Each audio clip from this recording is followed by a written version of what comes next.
if you substitute low carbon Irish grain, and in that particular example, there was a 14% ration had native grain instead of imported grain. When the figures were trashed out, basically the carbon footprint halved for the product per tonne, and that subsequently led to a 7.4% reduction in the carbon footprint of the milk coming off that farm. That was actually way more than some of the other large measures that farms can take, whether that was putting in clover or using all protected urea on some of those farms, which I thought was quite significant. So it's an easy win. As we look to the future, it can be easy to feel pessimistic when considering the challenges facing the tillage industry at the moment. Increasing global stocks, price volatility, resistance issues, and rising input costs. For many of these problems, there's very little an individual farmer can do within his farm gate. However, Irish grain has two unique strengths. Firstly, Irish grain can only be grown in Ireland, and secondly, we can produce grain with a lower carbon footprint than almost any of our competitors. The key question now is whether we can convince the downstream industry that low carbon grain is not just desirable, but something that is actively preferred and sought after in the long term. You are listening to the latest episode of the Tillage Edge with me, Michael Hennessy. We would really appreciate it if you could listen, follow, and give us a review on Apple or Spotify, or wherever you get your podcast from. Almost all Irish tillage farms will have heard that Irish grain has a low carbon footprint. That message comes from work carried out by Teagasc on a relatively small number of farms, and it's only from 1 year's data. While that research is valuable, it's not enough for buyers. Their compliance requirements demand annual figures that are truly representative of the entire industry. So to explore this in more detail, I'm delighted to be joined by John Mahon, Tillage Signpost Programme Advisor, to discuss why data from every Irish tillage farm is needed if we're to make a credible industry-wide claim about low carbon grain. John, it's known out there that Irish grain has a relatively low carbon footprint, and AgNav is involved in that. You might explain a little bit more about what AgNav can do. AgNav itself, AgNav has been developed as part of the climate action plans that we have nationally and EU targets. It's a tool, a sustainability support tool to, I suppose, to quantify the emissions on those individual farms with Ireland and help the farmers to customise action plans so they can achieve climate action targets. The tool itself, it was created in collaboration with Borbia and Teagasc and ICBF, and the funding support came from the Department of Agriculture. So basically, Michael, AgNav Tillage, it's an online platform, can be accessible from any internet device. It's free to use. It's also voluntary, and that has to be said, and it's available to all the farmers, as I said. Currently, it's available to dairy, beef, and tillage farmers, and there are versions for sheep, pig, and poultry. But today we're just talking about the tillage version, which has been launched. And John, am I right in saying that it'll calculate the carbon footprint per ton of whatever crop you're going to put into it? Yeah, so basically it's designed to give figures per unit of output. And in the case of our tillage farm, it'll give the kgs, the kilos of CO2 equivalent farm emissions per ton of grain. So that's a very comparable figure with other countries around the world. And that would be the norm. Okay, so we can benchmark Irish grain then against all the imports that are coming in. Yeah, that's the idea, yeah. Okay, so farmers, I suppose, as we've been talking about this over the last kind of 6 months or so, farmers, I suppose, look, they're under pressure a little bit, and their first thing they would say to me, at least anyway, is, yeah, that's grand and doing all that, but what's in it for me? I mean, am I going to get extra money if I fill this in for my grain? What would you say to that farmer? For me, Michael, this is a game changer because it's the first time we're actually going to have Irish research-based tool to have actual figures, Irish figures, and that's all based on Irish research. So to me, that's a little bit of a game changer. We always knew we had low carbon grain or talked about it, but these are concrete proven figures for each of your listeners out there. So this is a little bit of a change from what we have. So what's in it for me? Like if I suppose initially, if you're in some sustainability scheme, which maybe on the drinks industry or whatever else, it'll have an immediate effect because financially it's inbuilt as part of your bonus structure. Um, the other way I would say individually farmers are going to benefit. You'll be in a position to identify your farm efficiencies, particularly on the nutrition side of things with fertilizer particularly being up to 70% of a carbon footprint on grain. So again, there are values in it for those individually. Collectively, all tillage farmers' AgNav figures will be collected together. So basically, the whole idea that we would have representative figures, which we can present those to the big players and basically show and highlight how we could switch and increase our Irish grain inclusion in different rations, and that would be a huge game changer. So I suppose in that kind of context, it's not maybe for lots of farmers that are going to see an extra fiver a ton this year or next year, or maybe even the year after. It's more of a medium term effort that we need to, I suppose, collectively show and continually prove on a year to year basis that Irish grain is as low carbon as we say it is. Would that be fair to say? Absolutely, but again, it's not going to change things overnight. I suppose the whole idea of us being able to collectively put all of our figures together is we have proven valid data, concrete data from each of our harvests that we can present, and this can be a win-win for everyone else as well in the other industries, other enterprises.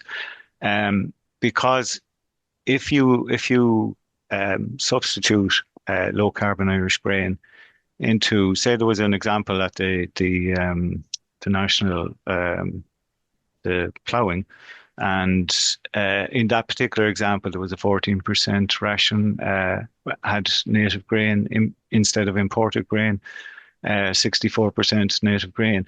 When the figures were trashed out, basically the carbon footprint halved for the product per ton, and that subsequently led to a 7.4% reduction in the carbon footprint of the milk coming off that farm. That's huge. That's massive in relation to what other measures you can carry out on that farm. Suppose, John, to put that in context is which I think was really important in my mind anyway, is that was actually way more than some of the other large measures that farms can take, whether that was putting in clover or using all protected urea on some of those farms, which I thought was quite significant. So it's an easy win, but I suppose the figures that we have today are only coming from a small amount of farms in a particular year. So individually, I suppose we need a lot of people put their numbers in to get that overall figure for Irish grain on a year-to-year basis. Yes, yeah. In fairness, AgNav tillage has only been launched in the autumn. We do have small and slow numbers coming into it, but it has taken up since Christmas. But like to make this a really worthwhile exercise, we would really honestly have to have 700, maybe 1,000 AgNav farmers figures to make this very relevant to Irish grain, you know? We've made I think, a convincing argument that the listener, any listener who is listening, they should be getting out AgNav and trying to put their numbers into it. So, John, tell me, how long will it take for the average farmer to stick the numbers through AgNav? First thing I would say is it depends on the record keeping abilities. But for most of your listeners, say for a typical 250 acre farm, gathering the data collectively. So what I mean by that is that if you had 7 fields of winter wheat and 10 fields of winter barley and 3 fields of spring barley, you collectively enter as a crop type. So you just have to do a little bit of maths in the background, adding up the inputs that happened on those particular farms to collectively get the carbon footprint of each crop type. Typically on a 250 acre farm, that can take anything from probably an hour to 2 hours, depending on your record keeping. Again, if you're computerized, that could take less than an hour. Okay. Um, Not a the huge amount of time, I suppose, is what we're saying. No, and that's the gathering of the information.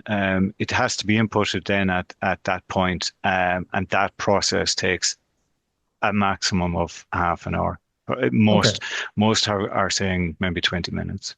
So what's the starting point then? How does the farmer get into it from here and get registered? I presume they have to register and do all that kind of thing. Yes, there's a registration button. If people log on to www.agnav.ie, up at the top right hand corner there's a tillage registration button, and if they click in there, that'll bring them into a four-step process. The process itself takes about 2 to 3 minutes, but I'm just going to put a caveat in that before they go in there, if they can have a look and have pulled out their IGAS number, the Irish Grain Assurance Scheme number, and what has caused a little bit of confusion along the way, the mobile number that's registered to IGAS is a really important part of the four-step process because you get an auto text back with a code to finish the process.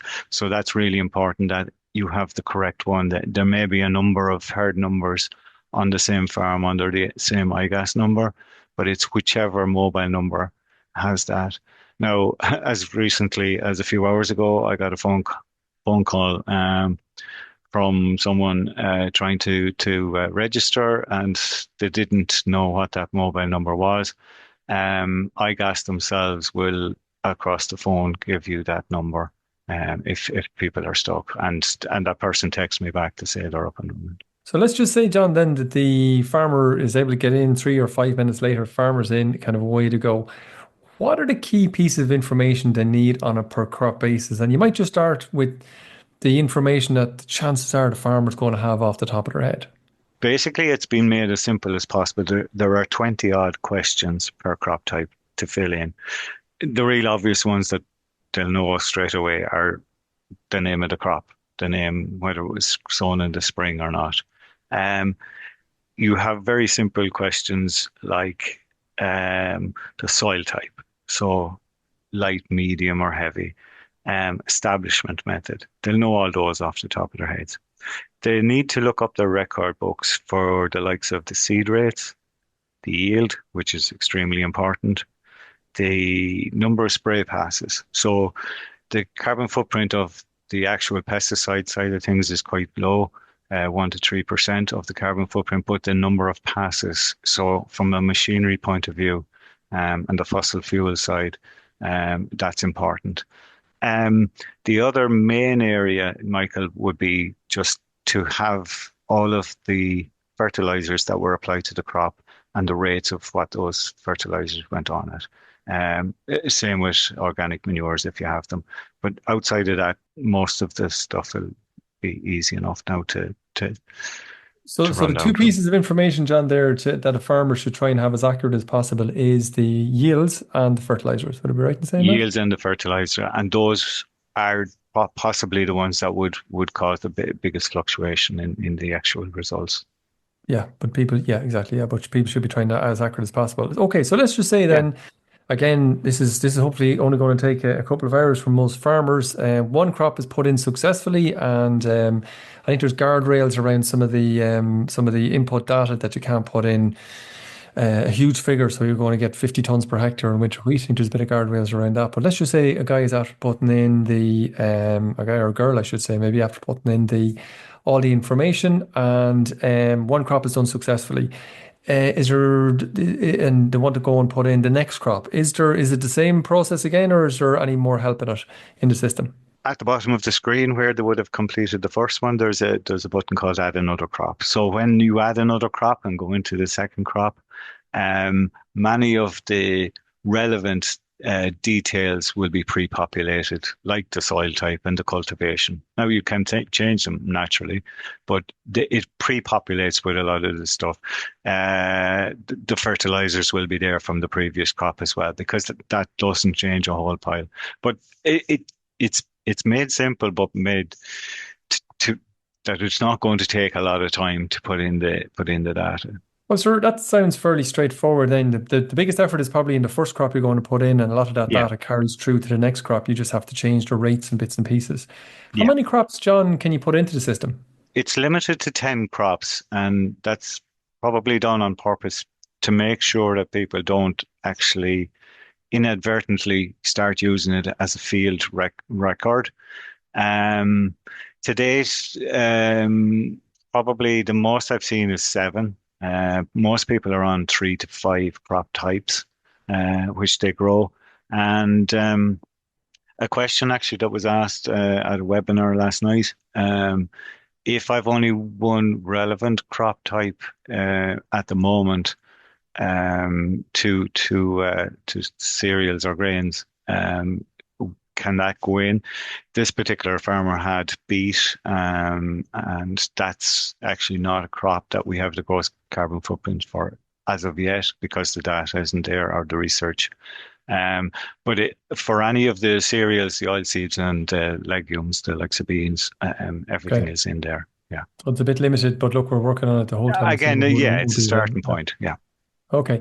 And let's just say, John, somebody is kind of fairly enthusiastic and they're after putting in their 2025 figures, but they're kind of wondering, well, 2025 was a really, really good year. I got great yields. Of course, my figures are low. But what about a normal year? Can they go back and add information in for previous years? Super job and a great question. Yes, Michael, they can go back actually as far as 2018. We have it set up for. And like if someone has really good records and a few hours to spare, I would encourage them literally to go back maybe the last 3 or 4 years or so, and then they have actually a carbon footprint history on your farm. So now Yes. you can actually compare versus your 3 or 4 year average, and that's going forward.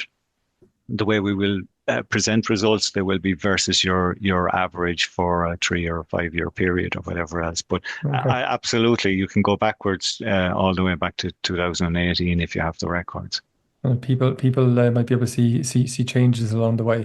Yes. So, John, just in terms of, so we've talked a lot about, how carbon will be used in the production of crops. But is there anything that a farmer can input into it there that will offset or reduce the amount of carbon used up by that crop? Yes, there's an area in it there where we're recording the straw chopping or straw incorporation. So a farmer can put in if he bales or if he incorporates the straw, or bales a certain percentage of it. The straw that's incorporated is giving a figure back and reducing the gross carbon footprint on that crop. And we will give both figures on it, both a gross and a net carbon footprint. Interestingly, many of the crops, the figures are coming out quite well for the harvest, driven by yields as well, naturally. But with this strong incorporation, many of those crops are actually coming out at carbon neutral or below it, which is really interesting.